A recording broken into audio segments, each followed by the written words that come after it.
Para pecinta Indonesia, pecinta bangsa dan pecinta demokrasi, selamat datang kembali di channel Kolom Fakhri Ali atau disingkat KOFI TV, Kolom Fakhri Ali TV. Nah, suatu hari saya datang ke Semarang, mungkin itu tahun 2018. Saya naik taksi dari airport Ahmad Yani ya, untuk ke hotel. Dan supir taksi itu memberikan sebuah pernyataan pujian terhadap Gubernur Jawa Tengah. Lalu kemudian saya menulis ya pesan melalui WA kepada sang gubernur. Saya katakan bahwa Anda dipuji bukan oleh saya, tetapi oleh rakyat biasa yang kebetulan menjadi supir taksi. Lalu kemudian, kalau saya tidak salah ingat, sang gubernur membalas dan mengatakan, "Selamat datang di ibu kota Jawa Tengah." Siapa gubernur itu? Siapa gubernurnya? Ganjar Pranowo. Itulah komunikasi saya yang pertama setelah dia menjadi gubernur Jawa Tengah. Lalu yang kedua, itu mungkin sekitar tahun 2020, yang jelas sebelum COVID ya. Saya kembali datang ke Semarang. Pesan saya satu, apakah Anda sudah siap menjadi presiden? Dan itu pesan saya hanya dibaca, tetapi dia tidak menjawabnya. Jadi Ganjar bisa menjawab, tetapi juga ya kalau yang dalam perhitungan dia itu mungkin ya pertanyaannya itu terlalu langsung, dia hanya membaca dan tidak menjawab. Nah, para pecinta Indonesia, pecinta bangsa dan demokrasi, kemunculan Ganjar ya sebagai tokoh ya, yang berpotensi menjadi pemimpin nasional itu menunjukkan ya, berkinerjanya partai politik, yaitu Partai Demokrasi Indonesia Perjuangan. Di dalam pengertian lain, saya ingin mengatakan bahwa kemunculan Ganjar Pranowo sebagai salah seorang calon pemimpin nasional itu bergerak ya di dalam lanskap partai politik. Jadi posisi Ganjar di dalam konteks ini agak berbeda dengan tokoh-tokoh yang telah kita bicarakan sebelumnya. Di sini kita melihat ya, bersama dengan kemunculan Ganjar Pranowo sebagai gubernur Jawa Tengah adalah ya supremasi partai politik. Kenapa saya katakan seperti itu? Karena yang dikalahkan oleh Ganjar Pranowo di dalam kontestasi ya, pemilu kada yang pertama yang diikutinya di Jawa Tengah itu adalah seorang jenderal, mantan ya Panglima Kostrad, yaitu Bibit Waluyo. Di sini ya sekali lagi saya katakan, kendati pun Bibit Waluyo itu adalah seorang militer, seorang jenderal, dan seorang yang pernah ya mendapatkan kedudukan strategis di dalam kemiliteran, itu bisa dikalahkan oleh dukungan ya oleh kekuatan partai politik. Dalam hal ini adalah Partai Demokrasi Indonesia Perjuangan. Dan kita tahu kemudian dengan dukungan penuh Ganjar Pranowo berhasil kembali menjadi gubernur Jawa Tengah untuk kedua kalinya setelah melalui masa pertarungan yang relatif menarik untuk kita lihat. Nah, tetapi harus kita nyatakan di sini bahwa Jawa Tengah itu adalah lumbung dukungan Partai Demokrasi Indonesia Perjuangan. Tentu kemudian Ganjar Pranowo itu punya kreativitas tersendiri sebagai pemimpin, sebagai seseorang yang sudah malang melintang di dunia parlemen, yakni di DPR, lalu kemudian kemunculan dia sebagai anggota DPR yang selalu mewakili Jawa Tengah, itu juga menunjukkan bahwa dia itu punya peran tersendiri, punya kontribusi tersendiri khususnya untuk Jawa Tengah. Apa yang kemudian menarik kita lihat pada Ganjar Pranowo adalah kemunculan dia dan popularitas dia yang cukup tinggi. Kalau kemudian kita melihat hasil-hasil survei yang dilakukan akhir-akhir ini, kita bisa melihat bahwa pemimpin yang lebih senior atau tokoh yang lebih senior seperti Prabowo Subianto itu kadang-kadang bisa disalib. Bahkan di dalam beberapa hal angka perolehan atau simpati yang dimiliki atau yang didapat oleh Ganjar Pranowo itu bisa lebih tinggi daripada Prabowo itu sendiri. Dan ini menunjukkan bahwa di samping dukungan partai politik, Ganjar Pranowo itu mempunyai kreativitas politik tersendiri yang menyebabkan kemudian nama dia terus-menerus mengorbit pada tingkat publik, bukan hanya publik di Jawa Tengah, melainkan juga publik nasional secara keseluruhan.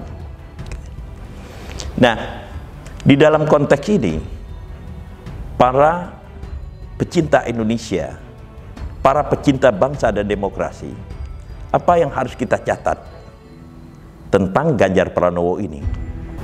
Yang jelas adalah bahwa posisi politik Ganjar Pranowo itu berbeda dengan Anies Baswedan, berbeda dengan Erick Thohir, dan tokoh-tokoh lainnya.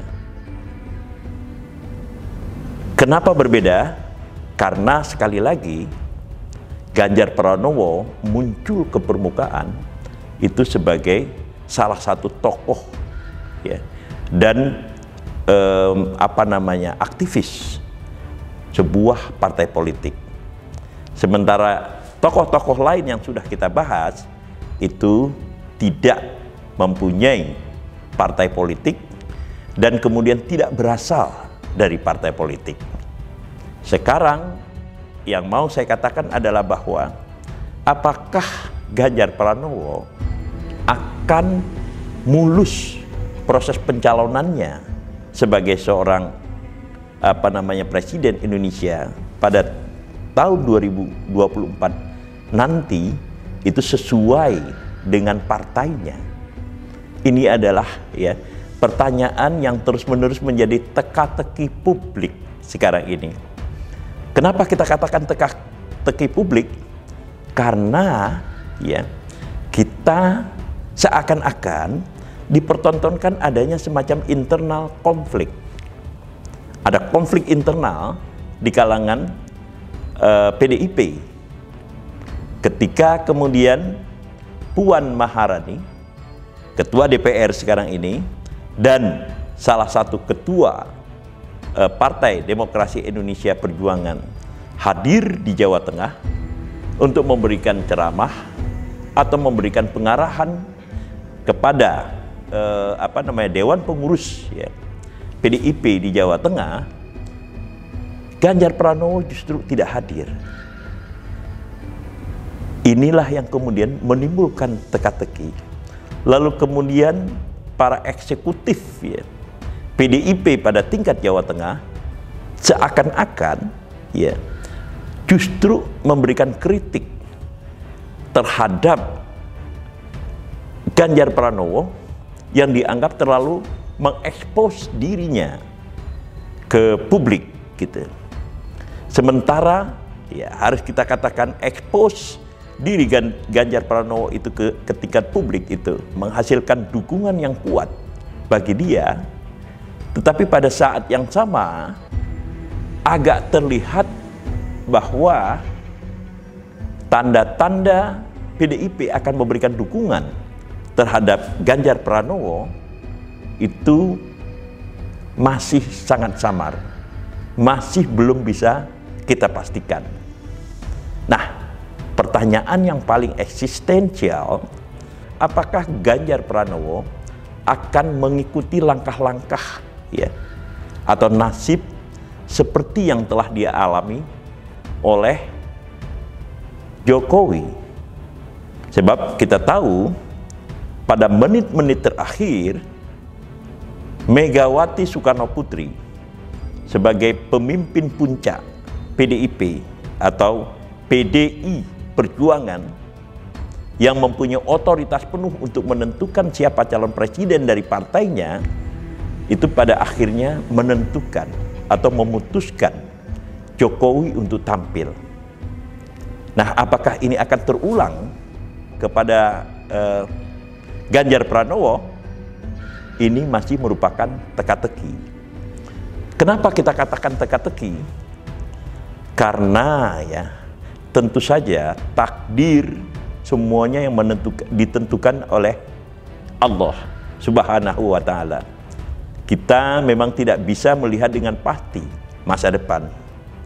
Akan tetapi ya, kalau misalnya Ganjar Pranowo itu pada akhirnya ditunjuk atau diputuskan oleh Mbak Mega untuk menjadi calon presiden dari partainya, pertanyaan yang paling pokok adalah di mana tempat Puan Maharani? Apakah mungkin Puan Maharani akan menjadi calon wakil presiden sementara calon presidennya adalah Ganjar Pranowo? Tetapi kalau itu dilakukan, maka ada pertanyaan susulan. Bukankah Puan Maharani adalah putri dari pemimpin puncak PDI Perjuangan? Ini adalah sebuah pertanyaan yang bersifat dilematis, bukan kepada publik ya, tetapi kepada Ganjar Pranowo sendiri, dan juga dilema yang menghinggapi PDIP. Mengapa seperti itu? Karena ya, dari kekuatan PDIP itu sendiri, kita tidak melihat kemunculan seorang tokoh yang muncul ya dengan tingkat popularitas seperti Ganjar Pranowo. Kalau misalnya Ganjar Pranowo itu pada akhirnya tidak didukung oleh PDIP, maka siapa yang kemudian akan menjadi calon yang dia akan diajukan oleh PDIP? Jadi di satu pihak kita melihat kehadiran Ganjar Pranowo adalah ya rahmat dalam dua tanda kutip ya, adalah boon bahasa Inggrisnya ya, adalah rahmat bagi PDIP. Tetapi di pihak lain, karena posisi Puan Maharani ini agak ya bersifat di dalam konteks popularitas itu bersifat problematik,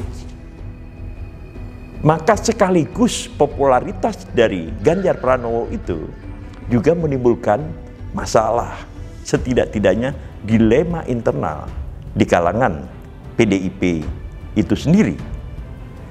Nah, para pecinta Indonesia, pecinta bangsa dan pecinta demokrasi, kita memang melihat bahwa masing-masing calon pemimpin nasional itu selalu dihadapi oleh kendala-kendala.